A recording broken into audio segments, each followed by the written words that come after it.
നമ്മുടെ ഹബീബ് റസൂലുള്ളാഹി സ്വല്ലല്ലാഹു അലൈഹി വസല്ലമ തങ്ങളുടെ ബാല്യം എങ്ങനെയാണെന്ന് ചിന്തിച്ചു നോക്കിയാൽ ആ മക്കയിലെ മരുഭൂമിയിൽ കളിച്ചു വളർന്ന, മരുഭൂമിയിലെ കാറ്റേറ്റ് വളർന്ന കുഞ്ഞു മുഹമ്മദ് സ്വല്ലല്ലാഹു അലൈഹി വസല്ലമ തന്നെ ആ കാലത്ത് അറബികൾ തന്റെ കുഞ്ഞുങ്ങളെ അറബിയിലെ മരുഭൂമി പ്രദേശങ്ങൾ അഥവാ ഗ്രാമപ്രദേശങ്ങളിലേക്ക് ആരോഗ്യകരമായ ഭക്ഷണത്തിനും ശുദ്ധമായ അറബി ഭാഷ പഠിക്കാൻ വേണ്ടിയും വളർത്താൻ കൊടുക്കുന്ന ശീലമുണ്ടായിരുന്നു.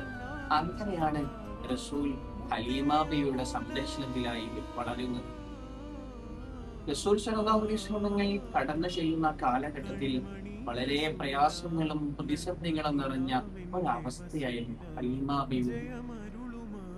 ആ കുഞ്ഞ് വന്നു ചേർന്നപ്പോൾ അനുഗ്രഹവും ബർക്കത്തും കയറി വന്നതുപോലെ എല്ലാ പ്രയാസങ്ങളും മാറുന്നു എന്നാണ് ചരിത്രം നമ്മോട് പറയുന്നത്.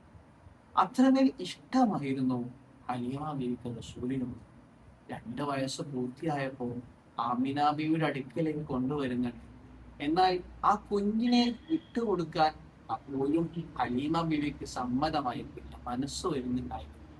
അങ്ങനെ കുറച്ചു കാലം കൂടി ഹലീമ ബീവിയുടെ സംരക്ഷണത്തിലായി വളർന്നു. എത്ര മനോഹരമായ ബാല്യമാണ് റസൂലിന്റെ.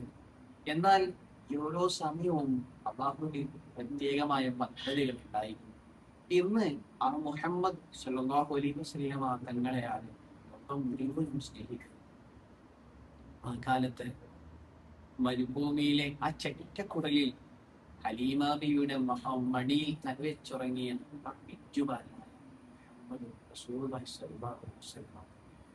റസൂലിന്റെ ജീവിതങ്ങൾ പഠിക്കുമ്പോഴും പറയുമ്പോഴും കേവലം ചരിത്രമായി നമുക്ക് തോന്നാത്തതും നമ്മുടെ ഹൃദയങ്ങളോടത് സംസാരിക്കുന്നതും റസൂലിന്റെ ജീവിതത്തിൽ നിന്ന് എന്തെങ്കിലൊക്കെ ഓരോ സമയത്തും നമുക്ക് കിട്ടുന്നത് കൊണ്ടാണ്.